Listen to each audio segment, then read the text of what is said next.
Good day everyone! Ang recipe ko po naman for today ay ang chicken curry.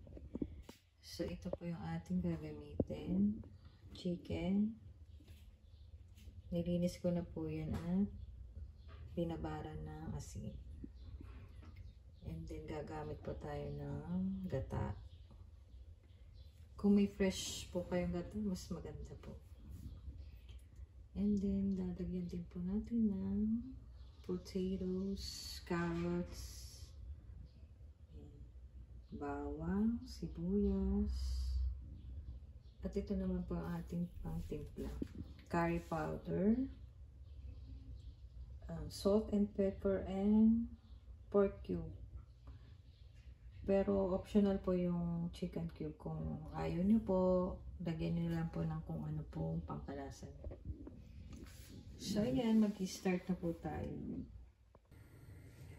Ayan, painitin na po natin ang kawali. And then, lagyan na po natin ng cooking oil.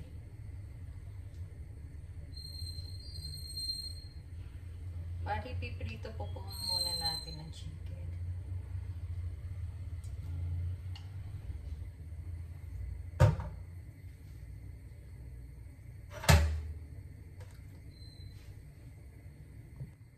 Mainit na po ang ating mantika. Pwede na po natin siyang i-prito.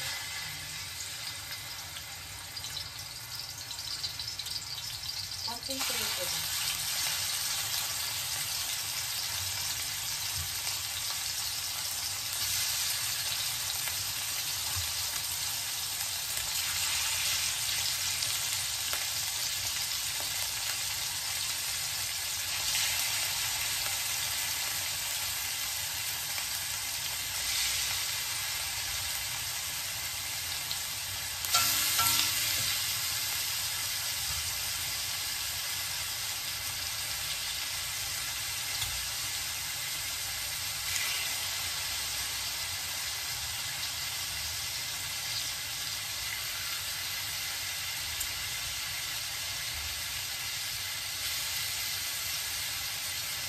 So, yan, intay na po natin mag-brown siya ng konti. Ayan, ibalikod na po natin. Kahit naman hindi po lutong-luto. Sa,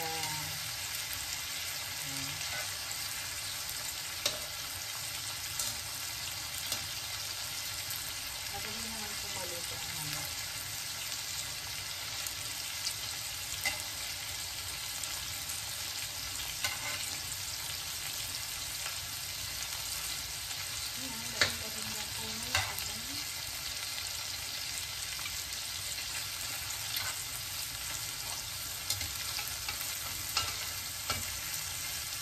Napaka-easy lang po itong lutuin. At masarap. Kung may paprika kayo, masarap din lagyan ng paprika mo.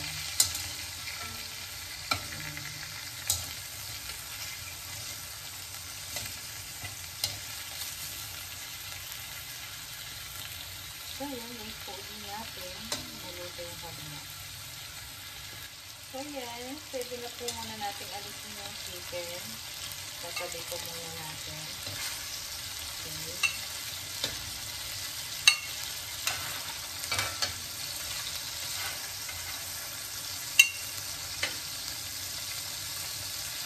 Ayan, babawasan po natin ang mantika kasi hindi ko maganda yung masyado. Ayan. So, yan. Pwede na po yan. Pwede na rin po tayo mag-iisa. Pwede na po natin ang bawang.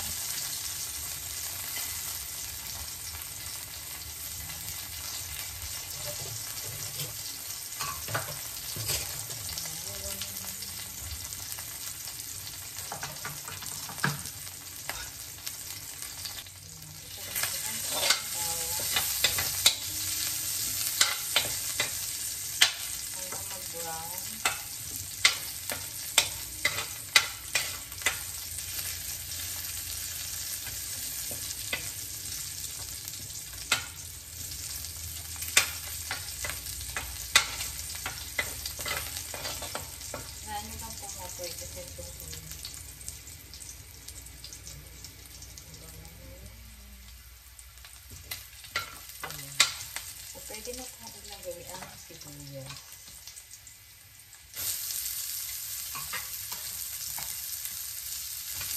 Bali, white po yung ginamit ko na sibuyas. Kasi nag-a-add ng flavor. Tamis.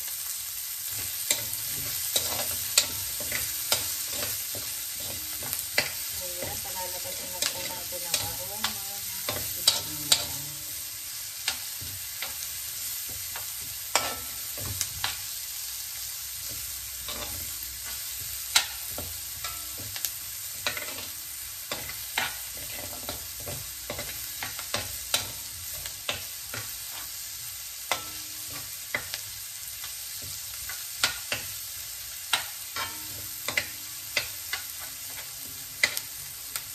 Ayan, medyo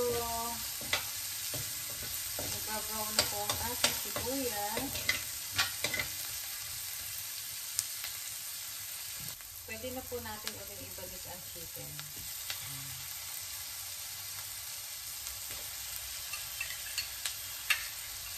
Balik lang po natin.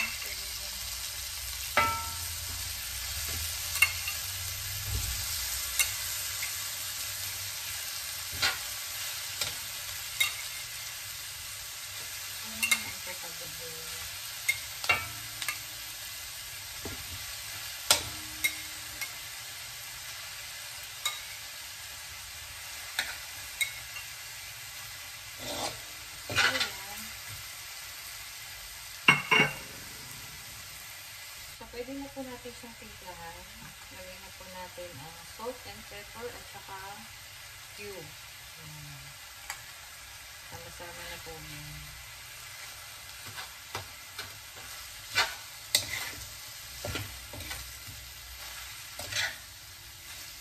Huwag niyo po masyadong tutubigan kasi ang manok po isapwera po tubig lang kami.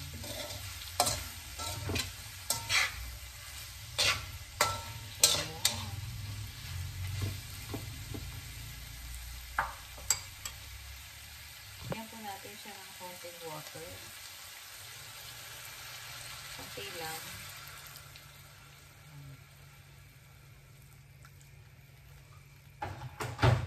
Yung tama lang po, huwag naman po yung parang pang-tinola. Yan, ganyan lang.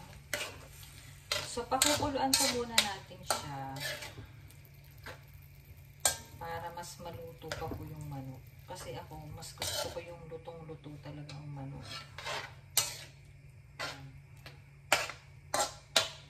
So, yan. Ganyan po muna.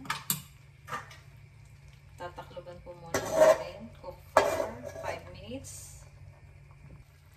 So, yan. Kumukulo na po. Konti pa po kulo.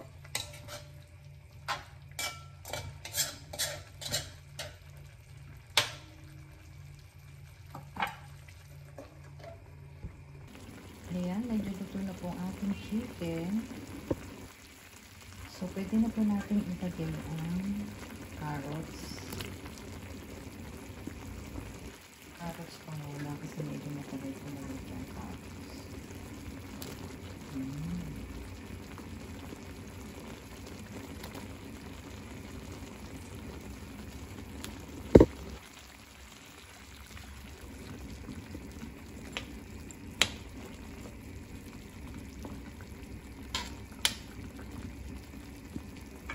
So, yan. Pakulay po ulit natin.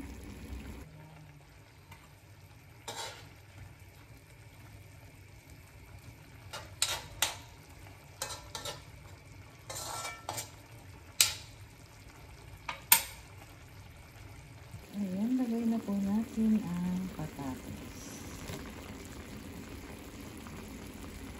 Potatoes.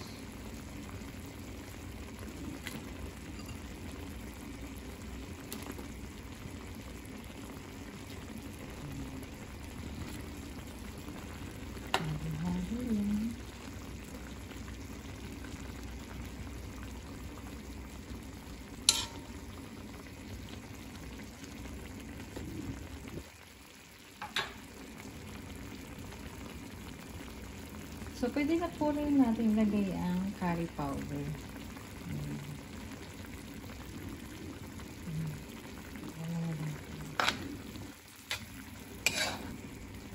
para ma-absorb ng mga ingredients ang lasa ng curry powder. So, yan.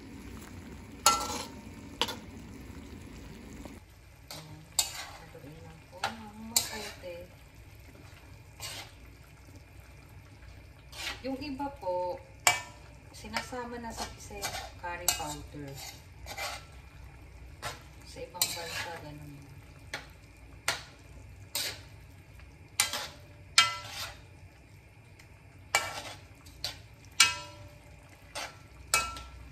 Nabango na. Amoy na yung curry.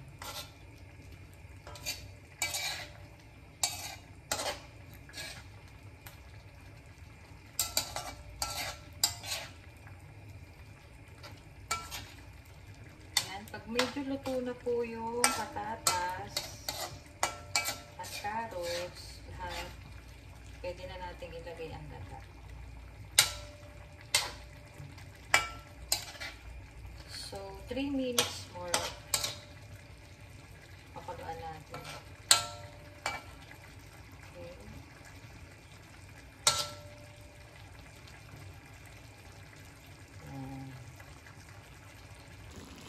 So, yan. Ang kulay na po yung curry powder.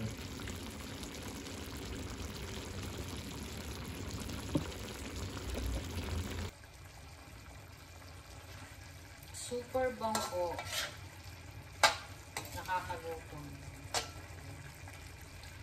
So, wait na lang po natin maluto ng kaunti yung patatas at saka carrots.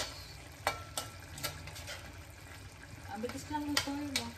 Wala pang 30 minutes.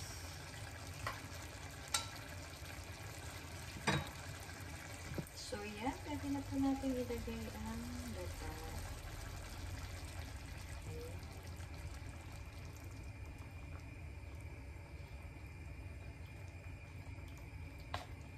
Ayan. Habang naluluto po ang patatas, naluluto din ang gata. Ayan, no? Super ganda na po ng kulay. So, medyo igahin na po natin ng konti.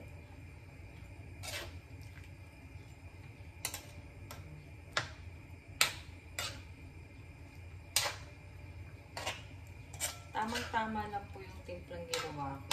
Pakuluan lang po natin hanggang sa maluto na totally. Pati ang gata. Ayan. Siguro mga 5 minutes pa po. Balikan natin.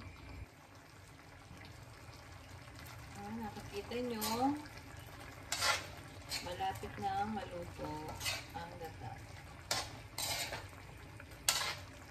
Masarap na po siya.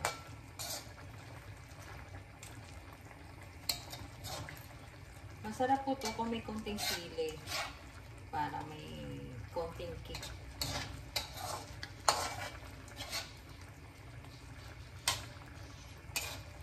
Sa mga mahilig sa sili, pwede nyo yung lagyan ng sili.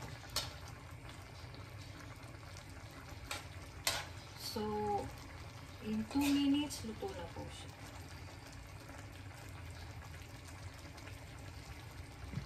O, ang ating chicken curry. Pwede lang pong lutuin. Maiba naman po tayo ng recipe. Huwag puro tinola.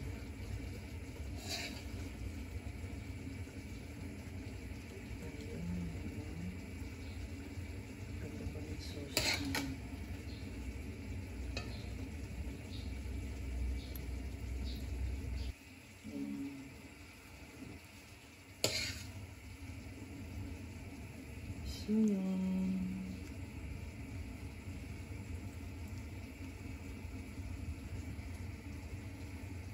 Thanks for watching everyone at sana nagustuhan niyo po ang aking video for today. Ayos na to.